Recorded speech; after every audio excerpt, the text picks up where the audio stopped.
The US Secretary of State in Israel in another push for a ceasefire in Gaza. He says a deal is achievable to pause the near 7-month war, but the Israeli Prime Minister has again vowed to invade Rafah. So how will Benjamin Netanyahu's comments affect mediation efforts? This is Inside Story.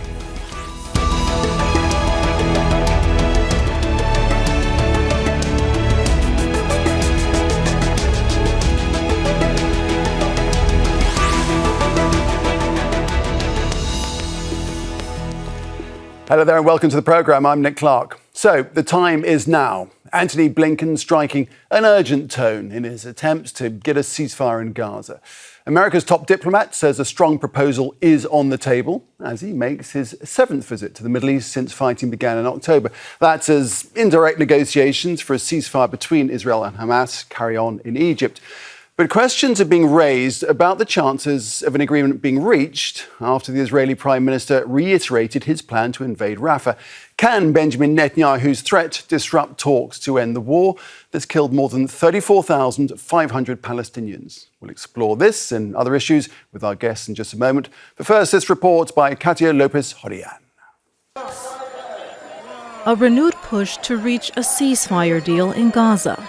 U.S. Secretary of State Antony Blinken met with Israeli Prime Minister Benjamin Netanyahu calling for an agreement between Israel and Hamas. It's a message he emphasized earlier while meeting with Israeli President Isaac Herzog. We're determined to get a ceasefire that brings the hostages home and to get it now. And the only reason that wouldn't be achieved is because of Hamas. Critics say it's not that simple. Israel has begun launching airstrikes on Rafah, and Netanyahu is threatening to launch a full-scale operation in the southern city with or without a ceasefire deal. We'll enter Rafah because we have no other choice. We'll destroy the Hamas battalions there. We will complete all the objectives of the war, including the repatriation of all the abductees. Allies like the US, Germany, and France have warned Netanyahu against the move. But he's under greater pressure from within his own government. Support from far-right ministers gave Netanyahu another term, and they've warned him they can also end it. The Prime Minister has promised that Israel is going into Rafah. He promised that we're not ending this war and a neglectful deal will not be made. I congratulate those words, and I think the Prime Minister understands the implications if this does not take place. More than 34,000 Palestinians have been killed since October 7th. Hamas leaders have accused Netanyahu of intentionally extending the war to stay in power. Bring our children home today. In Israel, families of captives are staging protests, demanding a deal to get their loved ones home.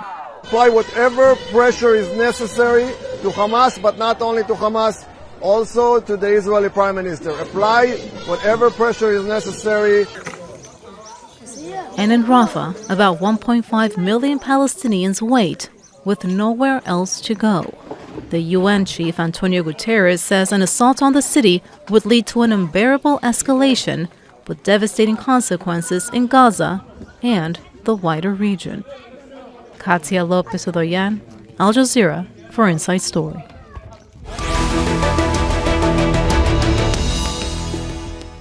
So plenty to take on. Let's bring in our guest. Joining us from London is Daniel Levy. He's president of the US Middle East Project and a former Israeli negotiator. Nour Odeh is a political analyst. She joins us by Skype from Amman. And joining us by Skype from Washington, D.C. is William Lawrence. He's a professor at American University and a former US diplomat. A warm welcome to each of you. So, as negotiations continue, I'm wondering what the motivation is for Benjamin Netanyahu, Daniel Levy, to say that he will invade Rafah, ceasefire or no ceasefire. Does he mean it? How can there be a ceasefire and a wholesale attack on Rafah? Daniel, over to you. The simple answer, Nick, is those two things cannot go together. And to the extent to which there was some sense maybe this prolonged impasse in the mediated talks could be found a way out of, precisely because for the first time there was a sense that maybe the US was leaning into the idea of a permanent rather than a temporary ceasefire, and that would allow Hamas to move the negotiations forward from their side. To the extent to which it looked possible, Prime Minister Netanyahu just took a saw to that. He just chopped that off at the knees, because by insisting that a Rafah operation would continue no matter what, Netanyahu was conscious of what he was doing, and he was yet again trying to undermine the talks. But what's important to acknowledge here, Nick, is he was doing so because he felt confident. He had already heard the American side say, it's a generous offer. Hamas, over to you. If this doesn't happen, there's only one party to blame. So Netanyahu was essentially let off the hook yet again by an American president, an American Secretary of State, an American administration who have allowed this war to continue, who have provided the weapons. And Netanyahu is in no hurry. For him, a long war, a forever war, is politically beneficial. And I do think one should take the Israeli Prime Minister seriously. I do think that preparations are being made for Rafah. I do not think there is an IDF consensus. But if Netanyahu has his way and he is not stopped, then the over 1 million Palestinians in Rafah are going to face what is going to be, one can imagine, yet another horrendous violation of international law, devastation, killing. And, that is going to happen if something else doesn't intervene. And Blinken just blew the chance. Right. Can something else intervene? William Lawrence, what do you think? Netanyahu let off the hook, and if so, what are the implications for any ceasefire deal? Well, I agree grosso modo with what Daniel's saying. I don't think he's entirely off the hook. I still think that the U.S. pressure is quite intense. I think there's many flaws in the negotiation here, both the public and the private part. One is this idea of a permanent ceasefire. That's called a peace treaty or an armistice, and that doesn't exist. It's not even really on the table. And now that's why we're seeing phrases like sustainable calm and, longer cessation of hostilities for a year, formulas within which that could be pressured. And if you parse Netanyahu's statements since early February, when this was first proposed and the Rafah operation was first delayed, he leaves wiggle room. He'll say things like, well, I won't be forced into something I don't agree to, but then he implies if he agreed to something, then, he could be given another way out, which is the Americans made me do it. There's also a problem here that Israel is operating as if Hamas is in a very weak position, which they don't believe they're in. Hamas believes the Israeli side is in a very weak position because of the protests in the United States and other things. And negotiating on that basis isn't really going to get us to an outcome. I think the latest proposals are promising and not impossible. This sort of dance that's going on where Hamas goes to Cairo and leaves and the Israelis go to Cairo and leaves is not good. I was hoping this week they'd all be in one place and maybe Bill Burns would show up. I heard that technical negotiations will shift to Doha tomorrow. But this isn't over yet. One way that, one commentator here in the U.S. phrased it is Netanyahu has a choice between Rafah and Riyadh. And all of the meetings in Riyadh and all of that effort to sort of offer Netanyahu a big normalization, not only with Saudi Arabia, but much of the rest of the Muslim-majority countries which would follow, is not off the table yet. That package is still being discussed, along with the day after proposals that are going on. Sure. And Nour, do you think Hamas would agree to this so-called prolonged period of quiet, given what Benjamin Netanyahu is saying about invading Rafah, whatever happens? I think Hamas finds itself in a difficult position because the mediators, whether it's Egypt or Qatar, have put all their weight behind these latest efforts to reach a ceasefire. The situation on the ground is untenable. You have the whole population on the brink of famine. You have an impossible situation where more than a million people, nearly a 1.5 million people are supposed or expected to be crammed in an area with absolutely no services or infrastructure to offer, which is called al-Mawasi. It doesn't fit them. It cannot accommodate them. And everybody knows what a Rafah invasion would mean. But on the other hand, I think it's important to also note that Hamas also has to speak to its own constituents. It cannot be seen as surrendering. It cannot be seen as accepting anything that is on the table, especially in light of what it heard and what the whole world heard from Netanyahu, promises of continuous war, of almost endless war, and seeking the decimation of the enemy. We're almost, in an exchange that belongs somewhere in medieval times, where you have one power that goes against, at war, and they want complete and absolute surrender. I think the adults at the table should understand by now that that's not going to happen. But I find that one of the things that perhaps is keeping negotiations back is the fact that the Americans haven't completely let go of the idea that they can deliver to Netanyahu and to Israel a victory through these talks, through normalization with Saudi Arabia, while at the same time promising a political horizon for Palestinians. So in a way, canceling out a major Palestinian player while claiming that this would ultimately be positive for the Palestinians. And I think that is one of the reasons why you have a stop-and-go dynamic at this point, even though you have this big carrot of normalization with Saudi hanging in the distance. Yeah, stop and go is the phrase, isn't it? Daniel, so, as Nour says, it's a difficult position for Hamas. But if, let's just say Hamas do agree, where does that then leave Benjamin Netanyahu? Because he can't then go into Rafah, can he? Or does he just wait? No, I think Prime Minister Netanyahu knows that he can create the conditions whereby there can be no Hamas agreement. Hamas will not go into a ceasefire if Prime Minister Netanyahu is promising that after a few days of calm, we are going to make the hellscape even worse. And the American sponsors of Israel are blaming Hamas, saying, well, we don't think you should do Rafah quite that way, unless there is an unequivocal American willingness to say, this is, as William said, a sustainable calm, whatever language you want to say. There will be no Rafah, full stop. We are the guarantors. If that is not said, then I do not think there is the prospect of an agreement.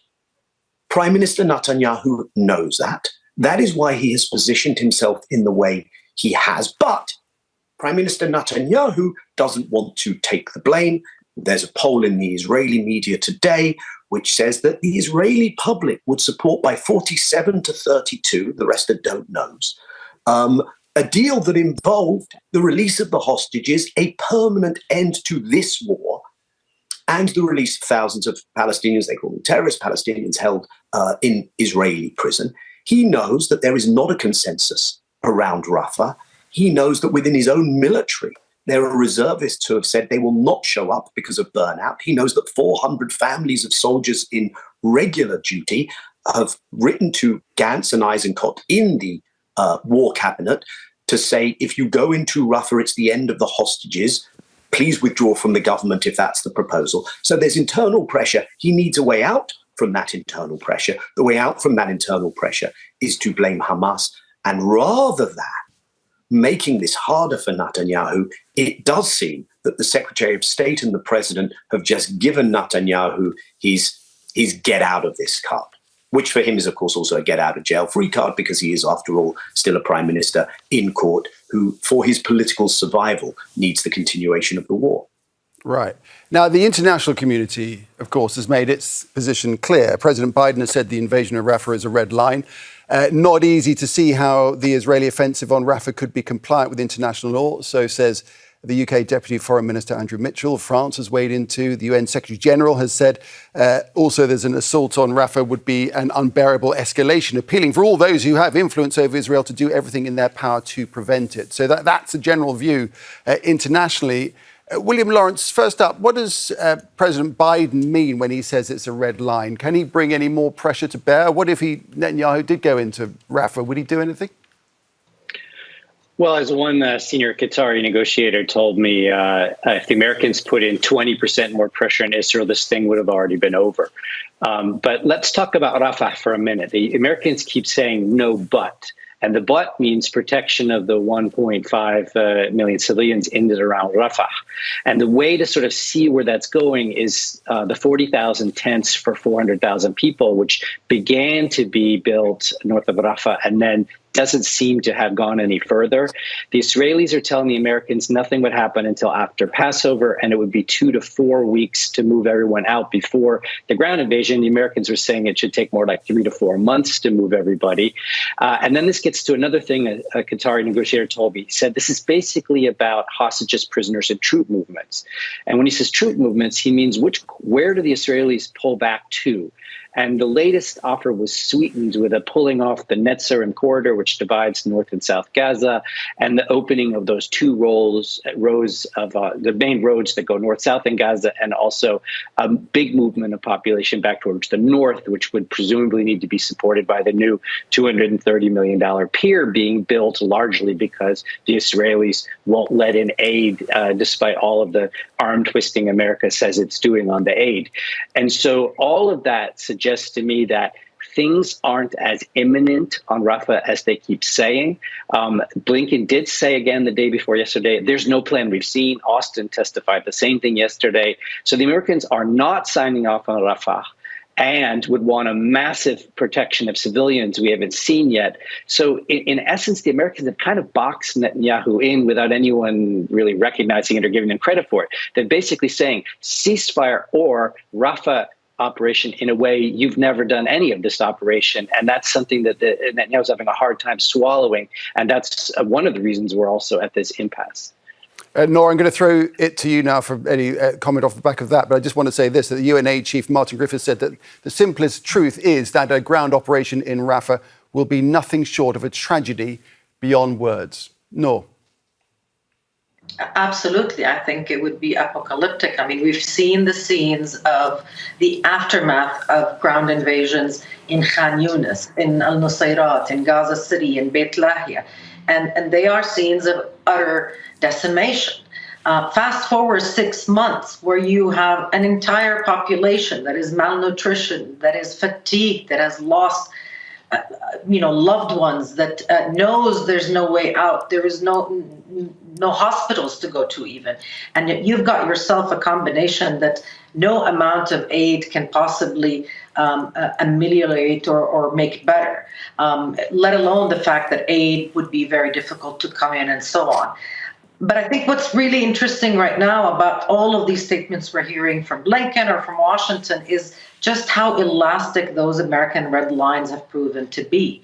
And we've seen Netanyahu push the boundaries time and again since October. We've seen him test the Biden administration's willingness to use the stick instead of the carrot. And every time he's come out on top, even when it comes to the application of U.S. law regarding, allies that violate human rights, regarding the Levy law, regarding settler attacks, regarding the attacks on humanitarian aid workers, and so on. So I think in many ways, Netanyahu feels that no matter how much he kind of turns his back to the Biden administration, given the fact that this is election season, given the fact that Biden is so ideologically married to the idea that there can be no daylight between Israel and the United States, that basically Netanyahu will get away with whatever he wants. He's more focused on keeping his coalition and, as Daniel said, on staying in power, on staying out of jail. So if it takes taking the Americans by surprise and going into Rafah, I think he will do it. And that's, I think, where all the panic, the justified panic on the ground in Gaza lies, the knowledge that Netanyahu can get away with it and that people have to figure out where they will go, over which rubble they will set up the tent now. Daniel, over to you with this question. Benjamin Netanyahu says it's all about finishing off Hamas. First of all, do you think that's possible? Because many of the group's prominent leaders, including Yair Sinwar, are believed to be still alive and are believed to be there, but nobody knows for sure if they are. And secondly, how disabled is Hamas from your perspective? It's a nice narrative for Netanyahu to have. As I've said, I don't think he's in any hurry to do Rafah. I think he has a problem because if he does go into Rafah, he can't tell that story anymore. He can't say, well, now when we do Rafah, we'll actually have eradicated Hamas. This has been 6 months where it's not gone that well on the battlefield for Israel. So Hamas has quite effectively used its asymmetric capacities. Of course, it's been devastating for the Palestinians inside Gaza, but the military themselves do not have a consensus around Rafah because they will also no longer have a story to tell. The myth of Israeli invincibility was shattered on October the 7th. The army can still say, well, if we'd been allowed to do Rafah, then we really could have finished this job, but pressure meant we couldn't. Go into Rafah and you are going to have, and this is what some of the military commentators and some of the leaks have told us, that they're not looking forward to that. They know that some very unpleasant, let's say, fighting awaits the Israeli military in Rafah. So no, Hamas will not be eradicated. Netanyahu will not have his total victory. When it was the 6-month anniversary, many of the Israeli military commentators were saying this looks more like total defeat than total victory. He needs to pump this up, but I don't think there is a belief that this can be done. I think the Americans have tried to say, can we give you more goodies? Can we sweeten the pot with a deal with Saudi Arabia? And I think Netanyahu has looked at this and said, it's not a Riyadh or Rafah. I want both, please, Mr. President. And if it's not you who gives me both, someone else will give me both, just as I got Al-Quds and Abu Dhabi. I didn't have to choose between the two of them. I could maintain all of the occupation and get normalization elsewhere. And that's what I expect here. And so Netanyahu, I don't want to suggest that he feels everything is in his corner. He has felt certain pressures. But unfortunately, every time the Americans could have put the lever that matters most to him, which is the continued convoy of weapons to continue this war, they chose not to, and I don't see any change in that. Nour, we're coming towards the end of the programme. I want to shift tack just very slightly. What about Egypt? What's Egypt's role in all of this? How worried would Egypt be about a potential Israeli invasion of Rafah? Egypt should be and is, I think, very worried about an invasion of Rafah. This is a threat to its national security. Egypt is the country bordering Gaza. It cannot be seen as shooting at Palestinians seeking refuge and safety in a fellow Arab country, but at the same time, it does not want to go down in history as the country who allowed or facilitated the expulsion of Palestinians yet again from their homeland. And so Egypt, I think, will do whatever it can to push things towards an agreement, even if it were, half good agreement, whatever kind of agreement that can be reached momentarily, hoping that that could kind of snowball into something more significant. But for Egypt, this is a threat right at its doors, and it has to do something in order to at least justify where it stands to its constituents, to its people, and not look like a sellout. William, big protests going on in the United States. Al Jazeera, we've been covering all sorts of protests happening at universities, as it is right now. So if there was an invasion of Rafah, what would the implications of that be on the numbers turning up at those protests and the potential for that getting more out of hand if Israeli troops do go in? And the implications, of course, as Daniel's referenced, in this election year with President Biden going to the polls in November. I think it would be quite massive. I think we're getting close to 10% of all American four-year colleges having major protests, and the numbers are just growing with each unnecessary police action. I would say there's a few police actions that may be necessary, but most of them are just applications of state violence for no good reason, and it will continue to grow. I think there's been mistaken analysis that this is going to force Biden in any palpable way. I think what's actually happening is now that progressive voters and Arab and Muslim leaders are saying they would never, ever, ever vote for Biden.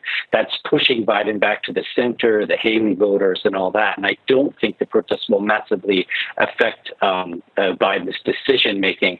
But the general position of Americans now and of the Democratic Party is this needs to end immediately. If I could just add one thing to Nora's answer, Egyptians have threatened to suspend this peace treaty, which would be pretty important, and the way that border's managed. There was a terrible article in Foreign Policy saying that Egypt needs to take in the refugees, which is a non-starter given the history of 48 and 67 of the Gaza population. But I really do believe, if I could just add one more point, that there's a proof of concept here that American pressure can work. It worked to force the November 24 ceasefire. It forced the Israeli response to Iran to be less. It forced the Israelis at one point to quadruple the aid going in, although it's woefully insufficient. And it delayed the Rafah operation by 3 months now. So there's American pressure can work, and Americans just have to push just hard enough, as the Qataris said, to force Netanyahu into this ceasefire. And it can be done if it's done in the right way. Daniel, can American pressure work? Here's a question for you. Spin forward 3 months. Where do you reckon we'll be then? I think we will be probably with Israeli troops in Rafah doing their worst. And, we're in the summer. Heat is a factor. The famine, spread of disease, humanitarian crisis is not going to go away. I think we'll all be waiting with some real interest as to what the Democrat convention in Chicago is going to look like. I hope that's not where we are. I do not think the Americans have pushed off Rafah. I think Netanyahu has been in no hurry. I think his military was not ready for it. And I also would not discount that Netanyahu still has other war-making options with Hezbollah in the north, and the file on the escalation with Iran has not yet closed. But crucially, I would say Israel would be ill-advised to continue to test its military-only path in the region, because it is, I would argue, storing up some very, very serious future problems for itself at home, in the region, and internationally. Those don't play out according to an American electoral calendar of a few months, though. All right, we've run out of time. We'll have to leave it there. Daniel Levy, Nour Odeh and William Lawrence, thank you very much for joining us here on Al Jazeera on Inside Story. And thank you too for watching. You can find this programme and a whole lot more on our website. aljazeera.com is the address. And for further discussion, just go to our Facebook page. That's facebook.com/AJ Inside Story. And you can also join the conversation on X. Our handle is @AJ Inside Story. From me, Nick Clark, and the whole team here, it's goodbye for now.